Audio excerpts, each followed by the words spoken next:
Welcome, beautiful people. Thank you so much for joining us tonight. It's very exciting to have you all here in the room. If you haven't met me before, my name is Kelly Wilkins from My Self-Reliance.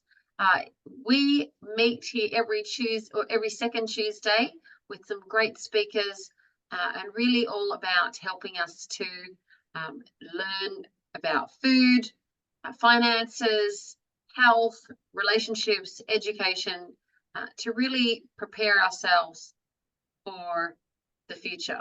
There's nothing like being prepared, and we have amazing events, workshops, and I do want to show you, before I introduce to you our guest for this evening, if you are new here, you might not be aware, but we have an annual festival coming up in October, the 18th to the 20th in Kenthurst. It's just on the outskirts of Sydney. And it's an incredible festival featuring all of our amazing speakers, workshops, stall holders. We're going to have a barn dance. We have ice bath, sound bar. It's a really great place to relax, rejuvenate, and learn. So we're all about, our motto is grow, connect, and thrive here at My Self-Reliance. And so covering all those beautiful topics, that's what we really do well. So on these calls, it's my pleasure to introduce to you our amazing guest speaker tonight. We have Natasha Stafford. Welcome, Natasha. Thank you. I invited Natasha on tonight when we met at the Off Grid Festival. I think it was April, and I was so impressed with Natasha's presentation that she gave there, and that I jumped in. I was one of the last people to be able to get one of her worm courses, and I brought home a box of worms all the way from Victoria, and I carried those babies home, and I've been nurturing them ever since. We learned all about, so worm composting, if you don't know, is one of the greatest ways to really boost your garden and grow beautiful, flourishing food. And that's what we're all about here, is ways that we can be self-reliant with our food. So permaculture is actually near and dear to my heart. We started off with in My Self-Reliance doing weekend courses with permaculture, and unfortunately that my my permaculture guru David, he left to go to WA. So I'm so pleased to have met Natasha. And Natasha's got something amazing prepared for us tonight, all about learning about the foundations of permaculture. So I want to turn over the time to you, Natasha. Thank you very much, Kelly. I'm very honoured to be invited to do this, and I really hope that what I'm going to offer is as good as what the previous person who you had telling you all about it. I'm from Albury. I'm a permaculture consultant and educator. I've been working in the field for quite a few years. I first learned about permaculture when I was about 20, and I fell in love with it and did several courses over time in the tropics and down here in what we call the Mediterranean environment around southern Victoria, southern New South Wales and northern Victoria. And so I'm now expanding into doing, apparently, online things. So I'd like to talk to you about the foundations of permaculture. We talk about there's a dozen different principles that were created originally, formatted by David Holmgren, who was the co-originator of permaculture. He originated it with a person called Bill Mollison, who's now passed away. David Holmgren now lives near Daylesford at Hepburn Springs. He formulated these several principles quite a while after permaculture was originally devised. He did it as a format for people to find it easier to understand. So I hope I can explain this tonight. The first thing I'd like to do, and I realise that quite a few people might be on their mobile phone, so it might be a bit tricky, but I was wondering if people could contribute what they actually feel about permaculture, or what their impression of permaculture is. Where what they believe it may include, or what they like about it, or what intrigues them about it. I have a Mentimeter. I don't know if people are familiar with this, but you go onto a website on your phone and contribute, enter a code, and then you can type in an answer to my question, and it comes up on the screen with everyone else's answers. So I'll see if it works. As I say, some people on their phones, it may be a bit tricky because you won't have to go onto another screen on your phone.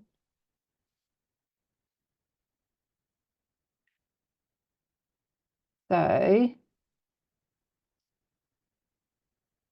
what you do, if people would like to contribute, is you go to menti.com on your phone, and then you type in the code at the top of the screen here, 79904632. And what should come up is a screen on your phone which says, what are your impressions of permaculture? And then 3 answer slots. And you can put up to 3 answers into that, and it should come up on the screen. So if anyone would like to do that, because I'm really keen to know what your impressions of permaculture are. I usually ask people when I start a workshop, just so I know where people are coming from and what their interests are.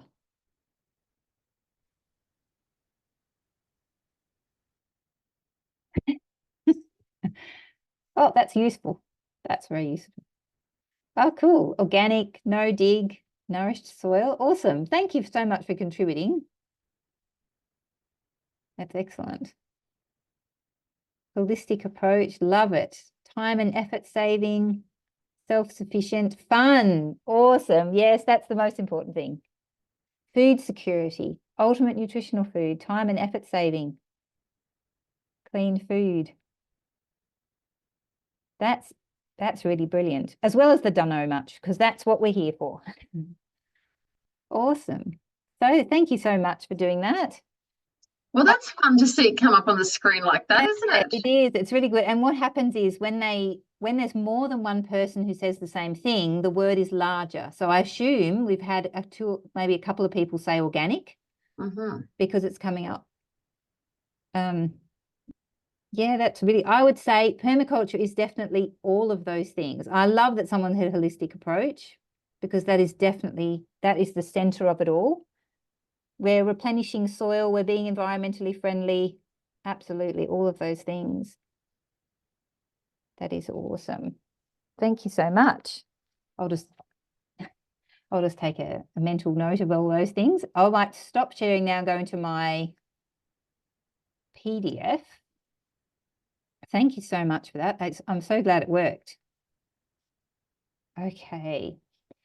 So absolutely, we are focusing on a holistic approach that is environmentally friendly, that creates an organic, self-sufficient, time-sharing food source. So it's all those things.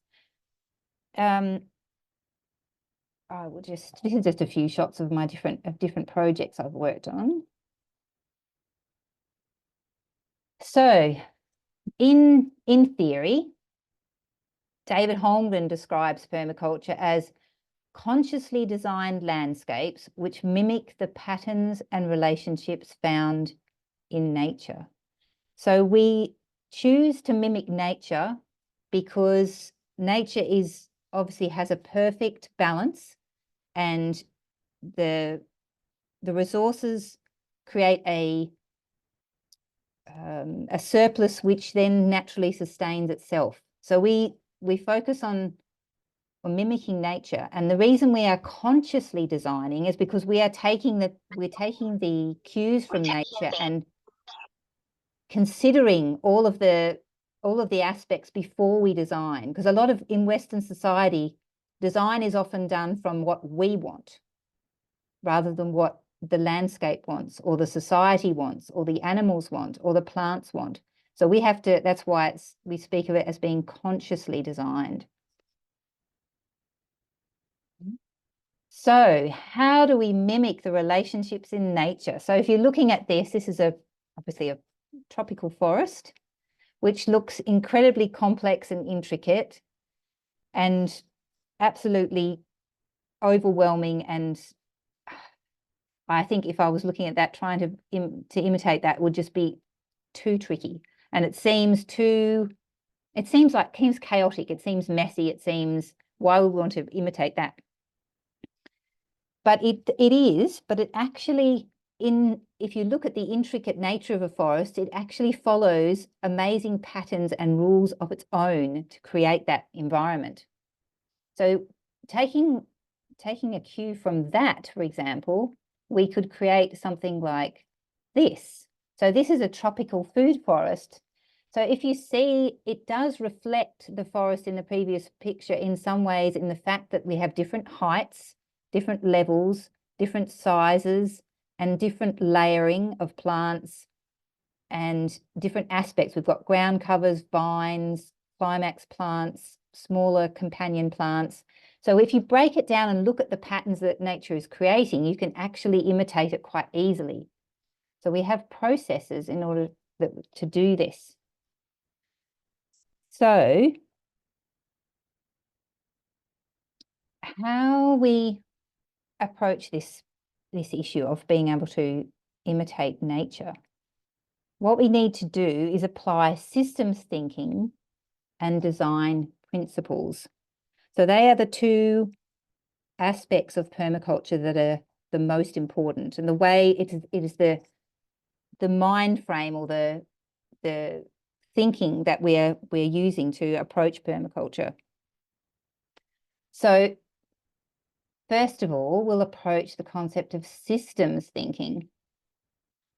So within the world itself at large, there are two main ways of thinking. One of them is complicated and the other one is complex. So Western society focuses on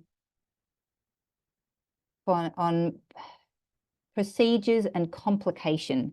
So a complicated concept is that which is tedious, tiring, and frustrating. It requires small parts that are connected together in a procedure.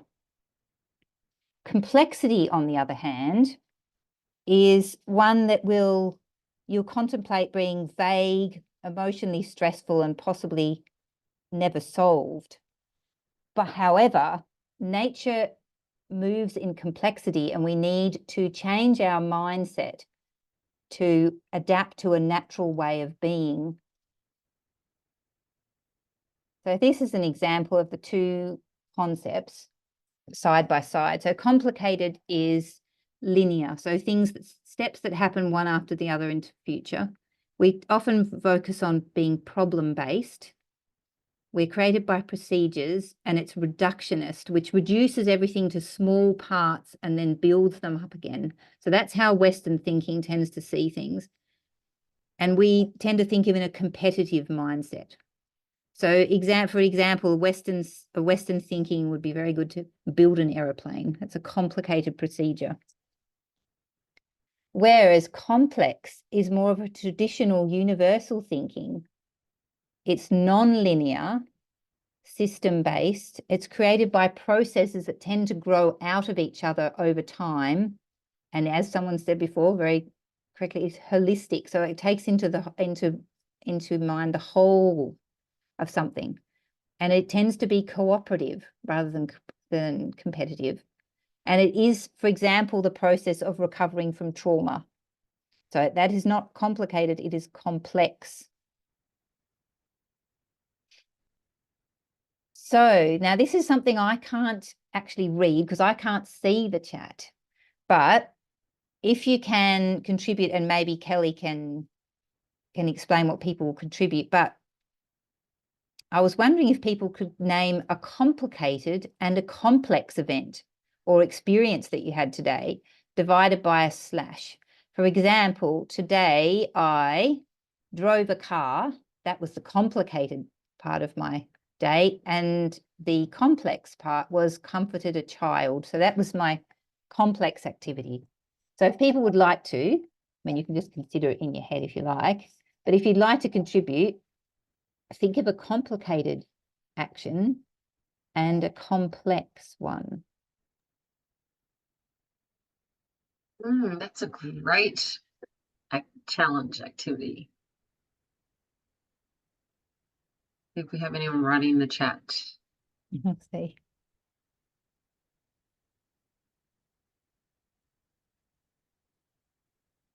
Even if you can come up with one, maybe you don't think of both, but what with something that's complicated or something that's complex. Okay. Cherie said, made a toasted sandwich / wrote an article.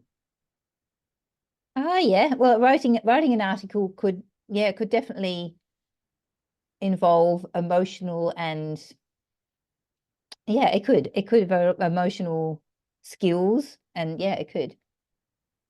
And Andrew said complicated could be cutting stone, or complex watering the plants and weeding the garden. Yes, because watering the garden, you are thinking of a whole lot of things at different times as to where the water needs to go, and the weeding is a constant multitask between all the different plants and things that do and don't need to be taken out. So yes, that would be. What about cooking dinner or / watching Netflix? Yeah. Well, cooking dinner is definitely a procedure. Yes, definitely one thing has to happen after another. And watching Netflix, yes, because you go through a whole lot of different emotional states when you're watching Netflix. It's a journey in your head, and the narrative and definitely all the different characters interacting. That's definitely, that's a complex activity. Sure. Good, Sharon. Melissa said complicated team meeting due to a team member who has quite complex negative behavior. Ooh, that's so what was the complicated? Which one was the complicated? The team meeting. Yeah. And the complex dealing with negative behavior. Absolutely. That's a really interesting one, actually, because team meetings are often, in conventionals in our society, they're very procedural, and yet it's to do with people, and people are complex. So you've got the procedure, which doesn't take into account the complex nature of people's behavior. So that's a really interesting one. Yeah, I agree. Pauline said writing case notes, that's the complicated, and working with disabled client. Oh, absolutely. Writing case notes and having to do those two things about that person. Absolutely. Trying to reduce a complex activity of interacting with them into a very complicated form of, I totally agree. Yes, that's a very good one as well. I like how you've chosen the two in the same context. That's really cool. Beautiful. That's all. That's all. Okay. Awesome. Thank you so much for that. That was definitely getting your head around the difference between complicated and complex. I like it. So as I mentioned before, nature is complex. So permaculture therefore embraces complexity. So we're moving towards that type of thinking with permaculture. We need to, it's probably one of the hardest things to do actually in permaculture, and I find it even tricky now, is moving into that space when the rest of society is always tugging you the other way. So we have 3 foundational principles of permaculture. I like to put complexity in the center because it's a reminder that complexity exists. And if we ever get lost along the way with permaculture, we always return to that concept, the acknowledgement of complexity, and then move out again.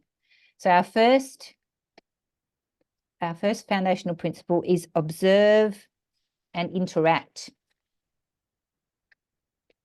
So this is a concept which is quite familiar to people these days, about being still and being mindful and observing. So this is what we're focusing on with observing and interacting. So the first concept is observation, because what you see and how you take it in, and that ability to sit and just be in an environment is extremely important. Without that, nothing else can happen in permaculture. You have to have that initial sit with the environment and be as much as you can with the environment. When you're when you're later moving into permaculture, David talks about reading the landscape. And it's about Indigenous people and those in tribal situations don't have any problem with doing this. This is their natural way of being. For us, it's something we have to sort of move into. So what we're doing with that is we're creating a situation of stillness, of mindfulness, and just taking in what we can see, feel, hear, smell, and touch. Obviously, the 5 senses. And feel as in physically feel, and feel as in emotionally feel.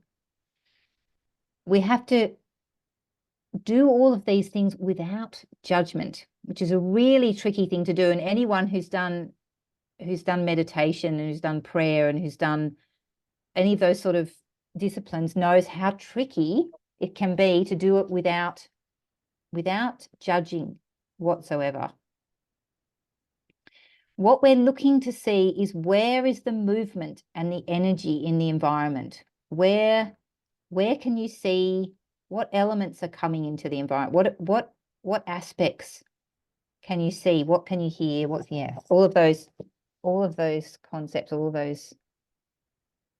So that's what we're doing. That's what we're doing when observing. And you can do it any time from a few minutes to a few hours, but the longer, the better, absolutely.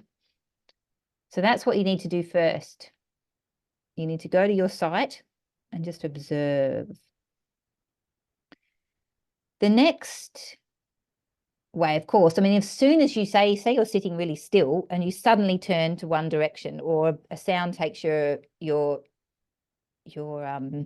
notice, or maybe a wind blows and you put your jumper on, then you're interacting. Everything you do is an interaction in the environment. And we've got to be observe and interact are definitely there together in a concept, because as soon as you interact with something, the observation will change.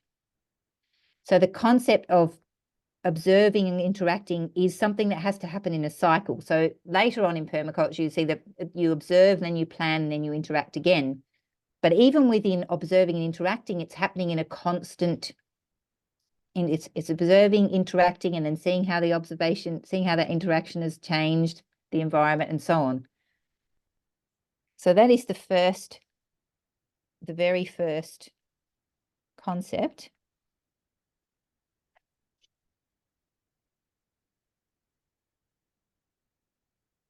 The next one we move on to, of course, with each one, it's very important to make notes. Of course, like if you're going to observe, when I go to observe a site, I always make notes.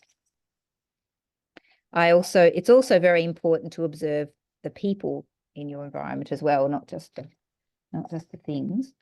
The second foundational principle is that of catching and storing. So in permaculture, David Holmgren uses the visual symbol of the jar with the sun, because in the earth, all of the energy that comes to us inevitably comes from the sun. So what we're trying to do is capture some of that sun energy in all sorts of forms, either in the sunshine directly, or anything that the sun creates. So with catching and storing, we're looking at the aspects that we already have in the environment, the energy that is already existing. So now we're specifically looking at where energy is entering the environment. Is there sound? Is there wind? Is there water? Where does the rain come from? Where is the sun falling? Where is energy leaving it? Do you have a drain that constantly drains out to the street? Do you have a driveway that continually crumbles and has to be replaced as the gravel moves down the slope? Do you have energy within your environment, such as waste that keeps leaving the property that maybe could be used? But we're just looking at where the energy is entering and where the energy is leaving. So it's sort of an energy audit, I suppose, the second one, the catching and storing. We're just looking at what we could possibly use.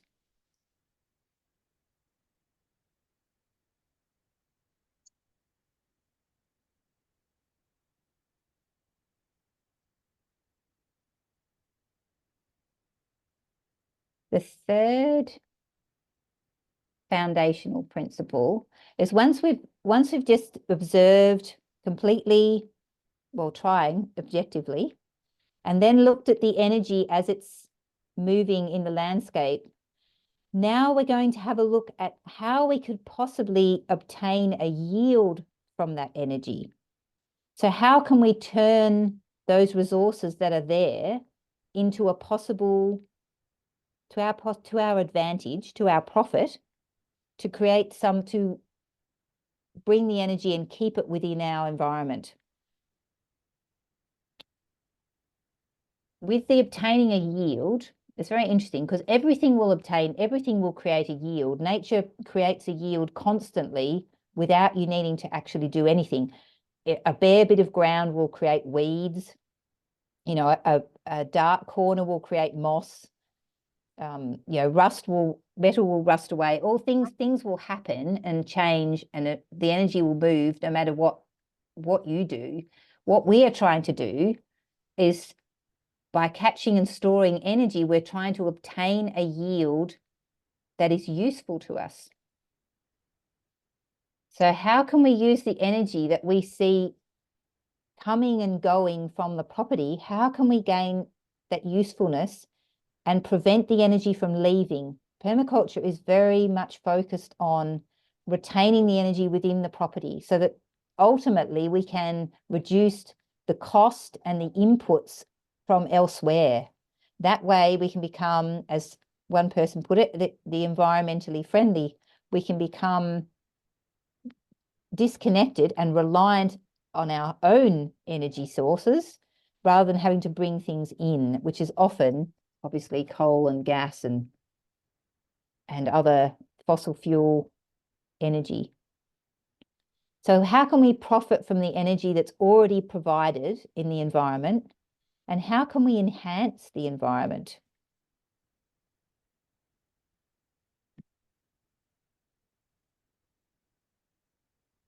Simple examples of that are, you know, how could we stop that water from leaving the property? How could we keep it? How could we plant a crop where the sun is shining? How can we prevent that gravel from constantly leaving the property? And also, how can we use waste resources? There's so seemingly waste resources. How can we keep them within the property and perhaps transform them into something useful? Our useful yield will ultimately create a surplus, which then sustains the system into the future. So that is the ultimate idea, that's the ultimate definition of sustainable, is that a system will create a surplus that sustains itself. That is where the concept of the name permaculture came from. Bill Mollison originally called it that because it was a combination of the word perennial and agriculture. In other words, a system that is perennial, that retains itself or remains, and agriculture, obviously, because it's agriculture. So those are the three foundational concepts. The idea of observation and mindfulness within a permaculture context, the energy audit of seeing what energy is already being provided and where it maybe is leaving the property, and using those two observations to create a yield from what you already have. So this is just a little example of a design. So it shows the sun shining on a little chicken coop, which has a roof that collects its own water, which waters the chickens, and a vine crawls up the chicken coop, which creates fruit with hard seeds, which chickens need for their gullet to process their food. And then what's caught below is the chicken poo, and then that's used on the vegetable garden outside. And a fruit tree provides habitat and fruit and shades the chicken coop in the hot sun. So that's a very simple kind of nice little encapsulation that Bill originally created this illustration. I've just done a very simple version of it, but that's an example of how to observation and the combination of catching and storing. There is some sources of materials that have come from outside the property, but he compares this, a homegrown egg in this situation, with an industrial egg, which causes hundreds and hundreds of times more fossil fuels and metal and embedded energy than what this little simple system here does. So the concepts of the three foundational concepts are wonderful in their foundation of permaculture, but we need to think about, it is vitally important to think about the ethics of nature. When we're mimicking nature, the ethics of nature are intrinsically part of that and need to be considered. So we have three ethics in permaculture. We have care for the earth, care for each other, and fair share. So obviously a natural system with animals and plants interacting, cooperating with each other, naturally cares for the earth, because everything within that system has to sustain each other. There's a natural acknowledgement that everything that one element does has to play in with everything else, because everyone is dependent on each other. So that concept of care for the earth is that intrinsic sort of connectedness that we need to acknowledge when practicing permaculture. So that's the first concept. Care for each other is care for ourselves and for kin and for community, which is similar. In this these ethics are taken as from a human point of view. So where the care of the earth is something that's separate to us, and care for each other is the same sort of community that an animal or a plant would have, but within the human context. And the third one is fair share. And that is quite a vital thing. And these ethics are unusual in the fact that many other design principles don't have these ethics within them. And the fair share is very important because it redistributes surplus. So the surplus I was talking about that creates from a sustainable point of view also needs to be consciously shared with everyone else, so that no one has too much of anything. So that whole idea of hoarding and the awful suck of energy that tends to go to the top of society, that within permaculture that can't be allowed to happen. So everyone has to always disseminate what they've achieved, what they've grown, what they've been able to create within people who may not have been able to do it, so that everyone is brought up that way. Everyone is brought in, and everyone's brought together by that concept. So those three things are vital to consider when you're practicing the principles. So this is just one last little summary.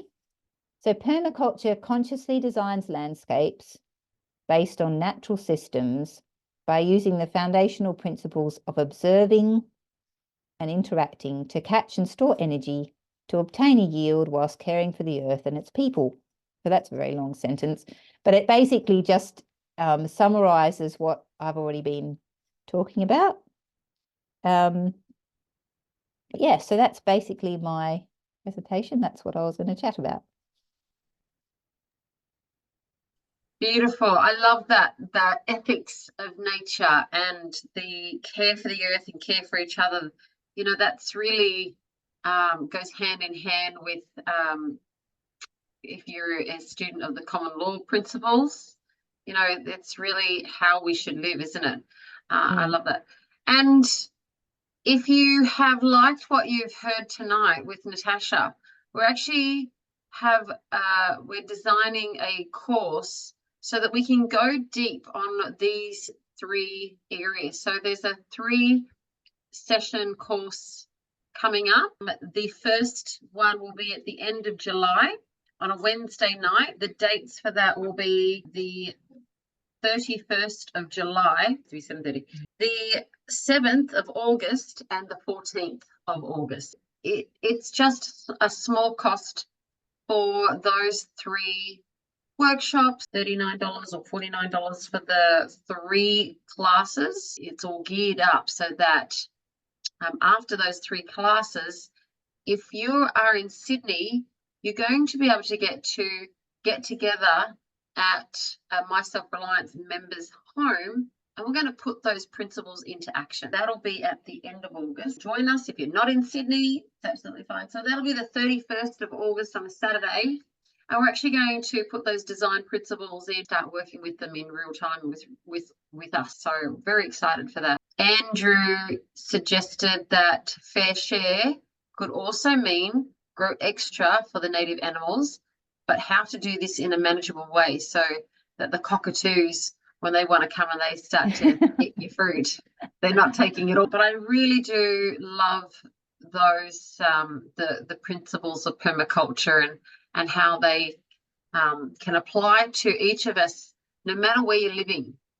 So before we started the recording, we talked about no matter if you're on property or have a small backyard or in an apartment, you can apply all these principles of permaculture wherever you are and get started. So don't think that you could obtain a yield anywhere. That'd be right, Natasha? Absolutely. Yeah, it's actually even a concept that can be applied as widely as how to organize a company, or how to organize a household, or how to organize any manner of things. It's a concept that that will end up flowing to the rest of your life as well. I find that's what I found with myself. Yeah, 100%.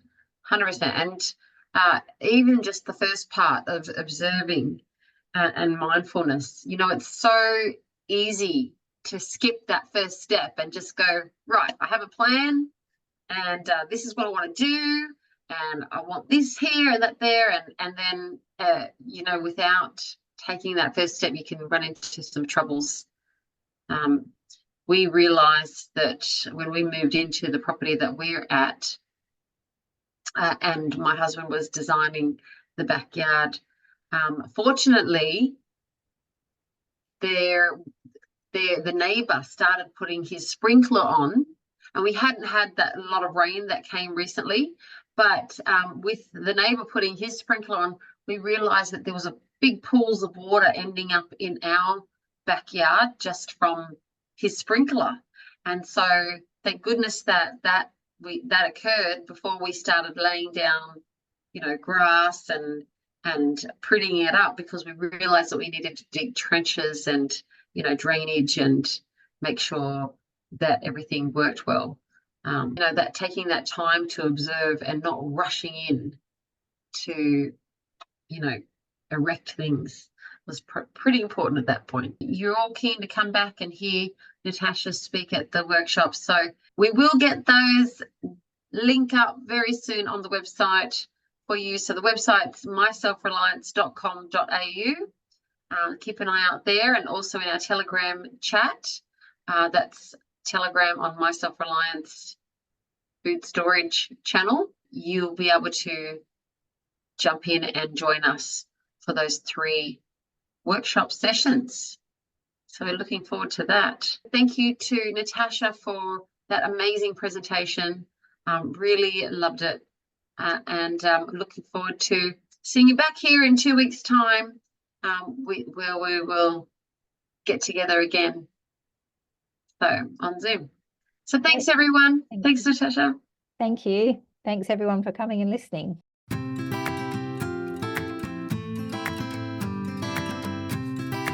I'm Kelly Wilkins from My Self-Reliance. Welcome to the My Self-Reliance Expo 2024. We are so excited for you to come and experience our speakers, workshops, and stall holders. There is so much in store for you today.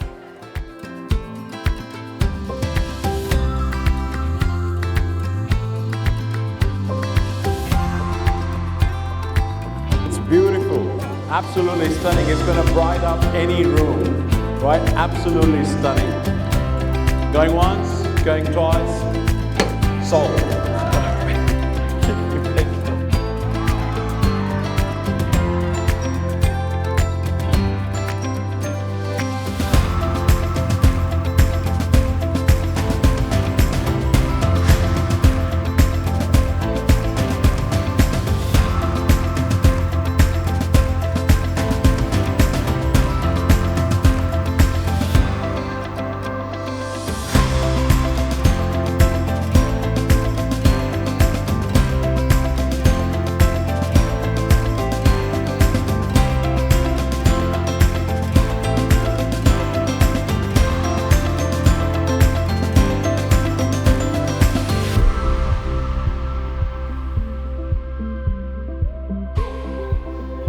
$15 right now. Simon's winning.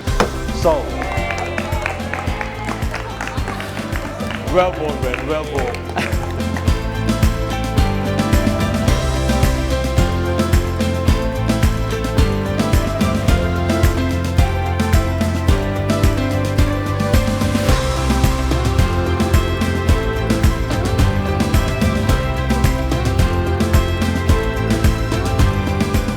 If you like what you've seen here, come to our My Self-Reliance Festival.